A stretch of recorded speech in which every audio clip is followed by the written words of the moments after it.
E aí, meus amigos, tudo bem? Bom dia para vocês. Vamos dar início aqui à nossa segunda aula da semana. Estamos no capítulo 4, vamos finalizar esse processo avaliativo com as aulas de hoje, com os exercícios de hoje. Espero que vocês tenham conseguido assistir às aulas de ontem, tenham conseguido solucionar os exercícios também. Espero que nós possamos chegar no melhor resultado possível para todos nós, certo? Então, para a aula de hoje eu vou pedir para vocês abrirem o capítulo 4 lá na página 62. O capítulo 4, ele fala sobre... Nós vamos falar sobre as partes físicas que compõem o planeta Terra. O primeiro assunto que nós vamos abordar é sobre a estrutura que forma o planeta. Nós também chamamos isso de as estruturas internas. E isso vai estar na página 63. O planeta Terra, se nós cortarmos ele pelo meio, como se cortasse uma laranja e olhasse ele por dentro, nós vamos encontrar 3 camadas que formam o planeta. A camada interna, lá no interior, no meio do planeta, é o núcleo. Em volta do núcleo nós temos o manto, o famoso magma, aquilo que sai do vulcão. E a camada superficial, que está em contato com a atmosfera, onde nós estamos nos relacionando agora, nesse exato momento, onde nós estamos pisando, é a crosta terrestre. Nós temos essa imagem na página 63. Se você quiser dar uma olhadinha aí na sua apostila, ó. Aqui nós temos o núcleo. Toda essa parte interna, depois do núcleo, é o magma, certo? E esse magma, ele também tem umas subdivisões, mas que para o momento agora não nos importa.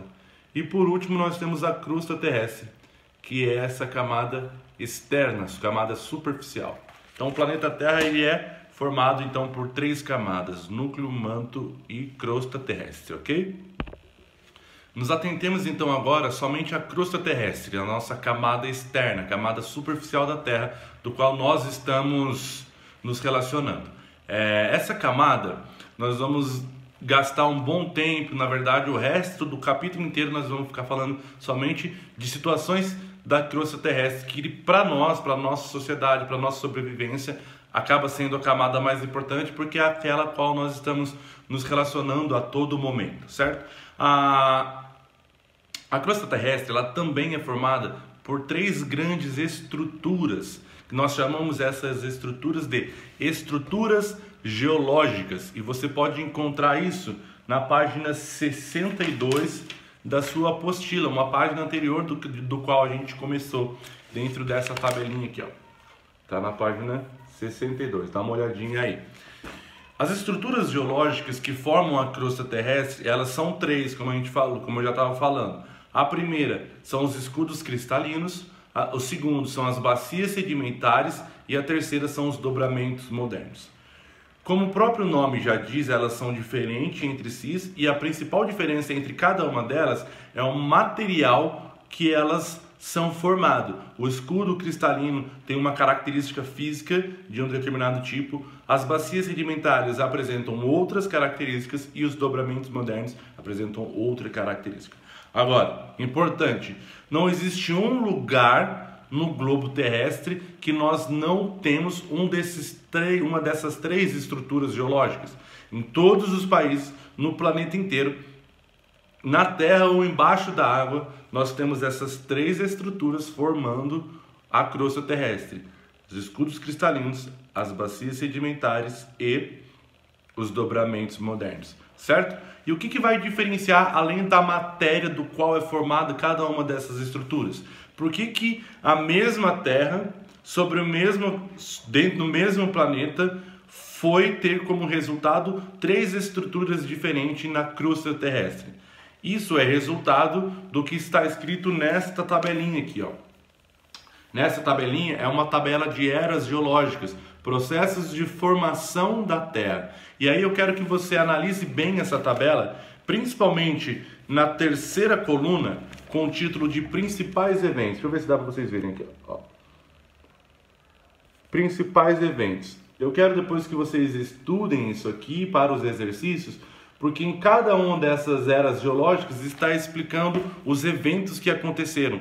E a conclusão desse raciocínio, a conclusão desse estudo é o seguinte, Cada uma dessas estruturas vão surgir num período diferente, e essa diferença de idade é que vai resultar nas diferenças de materiais em do que é formado cada uma dessas três estruturas geológicas. Puta, professor, mas qual que é a importância dessa estrutura geológica para a gente? Cara, ela é de extrema importância, porque cada uma delas vai resultar num tipo de mineral que é de extrema importância para nossas atividades econômicas. Por exemplo, nos escudos cristalinos é onde nós encontramos minério de ferro. Já falei isso para vocês várias vezes.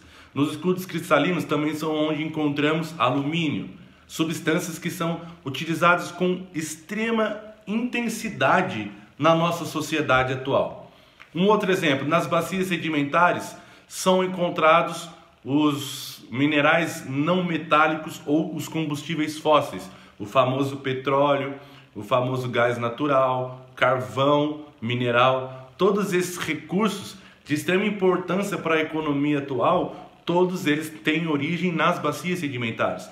Então essa é a maior importância da compreensão e do estudo dessas eras geológicas e dessas estruturas geológicas que formam o planeta e a crosta terrestre. Dando sequência aos nossos estudos, ainda vamos continuar falando sobre a crosta terrestre. A primeira parte da ideia que nós estamos tendo aqui, nós falamos sobre as estruturas internas do planeta, núcleo, manto e crosta, e depois partimos a falar somente da crosta, e vimos que ela é formada por três camadas, ou por três estruturas geológicas que diferenciam entre si pelo seu material e pelo seu tempo de existência. Uma é mais antiga que a outra. O escudo cristalino, o mais antigo de todos, as bacias sedimentares de idade intermediária e as mais recentes, os dobramentos modernos. Cada um deles vão se diferenciar de acordo com os seus materiais, de acordo com sua idade e de acordo com o seu material ou com o seu recurso mineral que lhe é oferecido para a nossa sociedade.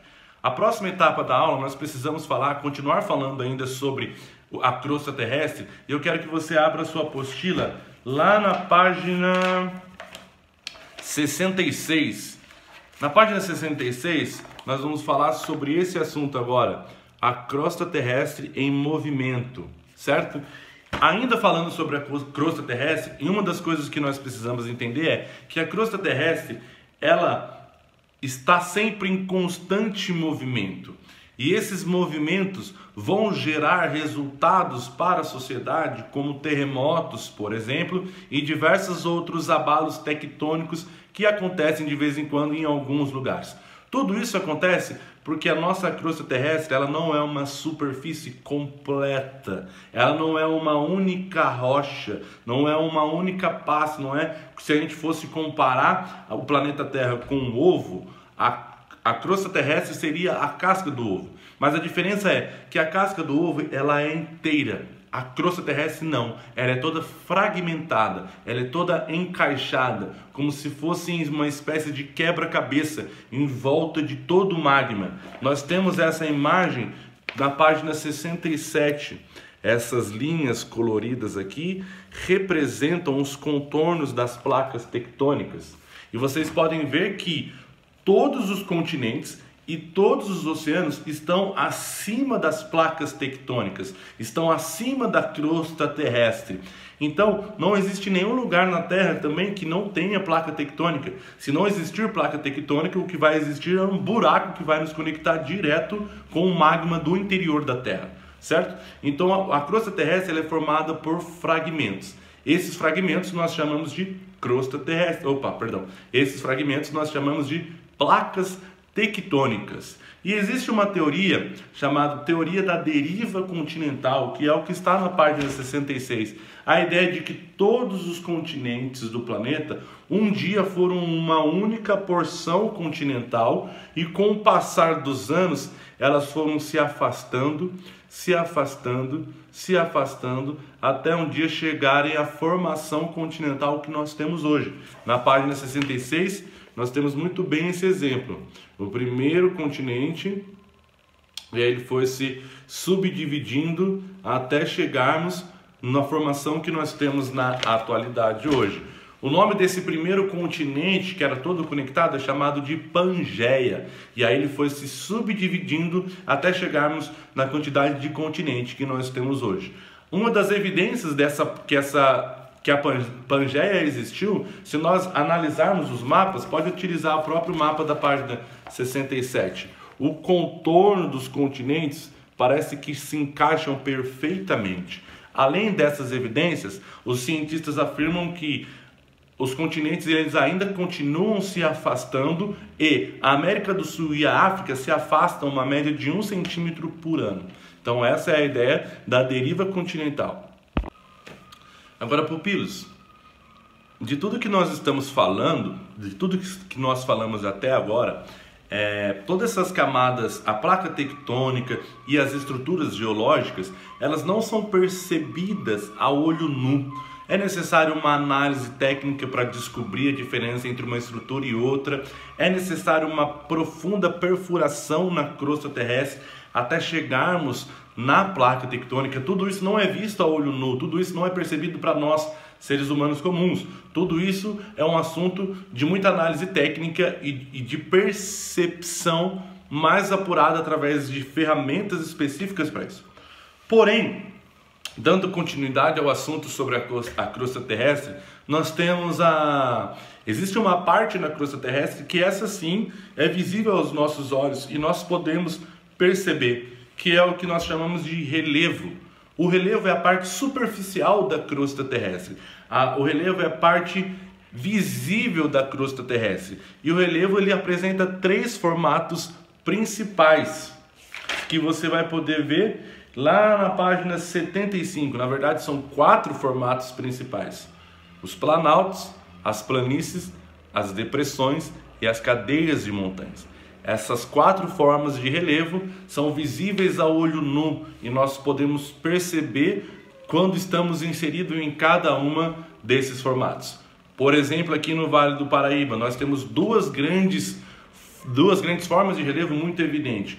Nós temos planícies, áreas retas, áreas planas, e nós temos os planaltos, os morros e as serras, Serra de Ubatuba, Serra de Campos do Jordão. As serras são um tipo de planalto, né? Então, a Serra de Campos do Jordão, a Serra de Ubatuba, os morros que nós percebemos quando estamos na rodovia Dutra, o morro que nós percebemos quando nós estamos na Oswaldo Cruz, que é a estrada que vai para Ubatuba. Não tem ninguém indo para Ubatuba, né, velho? Nem pode.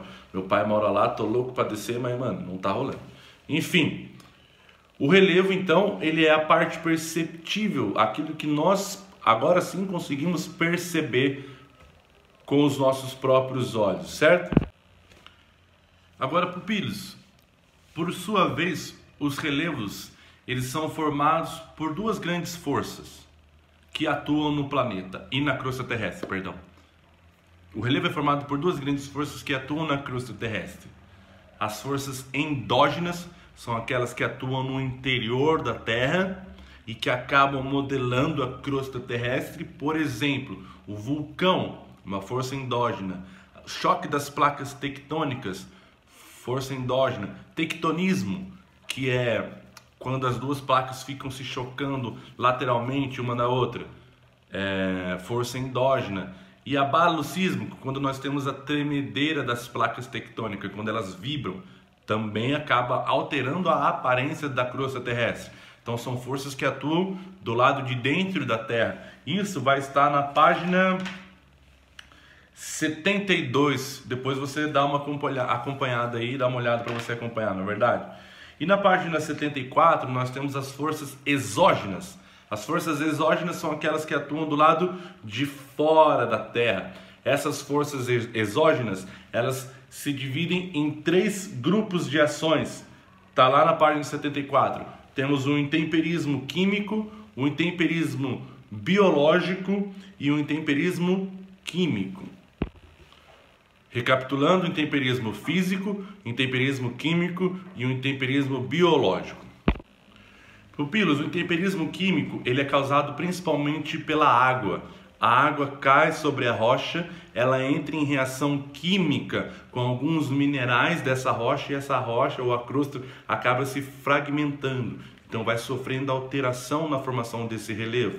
O intemperismo físico é aquele causado pela ação principalmente do vento e também pela oscilação de temperatura. Nos lugares onde a gente tem uma grande variação, lugares com altas temperaturas e baixas temperaturas, os minerais, quando está frio, eles se comprimem e quando está calor, eles se dilatam. Então essa movimentação de contração e dilatação também acaba resultando numa fragmentação da rocha e interferindo na aparência desse relevo. E por último, que é o intemperismo biológico, é aquele resultado pela ação de seres vivos, sejam eles animais, sejam eles os homens e sejam os próprios vegetais. Nós também acabamos interferindo, quando eu falo nós, todos nós seres vivos, também acabamos interferindo na aparência do relevo, através do nosso próprio relacionamento. Então, quando nós, seres humanos, construímos estradas, os animais se movimentando, eles acabam com o passar dos anos alterando a aparência do relevo e a própria vegetação também favorece o processo de desintegração da crosta terrestre e uma formação de uma nova forma de relevo. Certo? Essa foi a aula de hoje. Esse foi uma síntese do capítulo 4. Espero que vocês consigam acompanhar, espero que eu tenha sido muito claro e que vocês consigam fazer de maneira séria e conclusiva os exercícios de hoje. Um grande beijo e até a próxima.